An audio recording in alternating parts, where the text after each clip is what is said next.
1938 оны сүүлчээр Гаунтууны армийн штаб Манжго зөвлөлтийн хөлийн бодлооныг шийдвэрлэх хөтөлбөр гэсэн энэ төлөвлөгөөг зохиож гаргасан юм. Уг хөтөлбөрт хэрвээ эсрэг хүчний талаас түрэмхийлэн халдвал завшааныг үл алдан угтан цээрлүүлэх. Үүний тулд зөвлөлтийн хилд төр довтлон орж зөвлөлтийн цэргийг Манжуурын нутагт өдөн оруулж болно.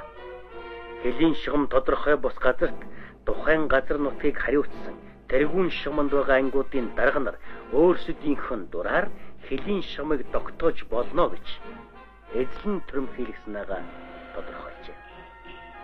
Японы парламент цэрэг дайны зардалд өөрийнх нь түүхэнд байгаагүй их зардал баталж орон даяар бүх нийтийн цэрэг затлага явууллаа.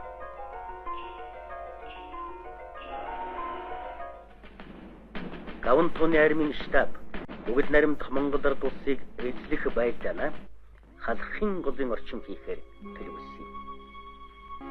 Хэрвээ халахын голын орионыг эзлэвэл Монгол төдийгүй зөвлөлтийн өвөр байгалийн чиглэлд түрэмхийлэл үлдэх бүрэн боломжтой байсан юм.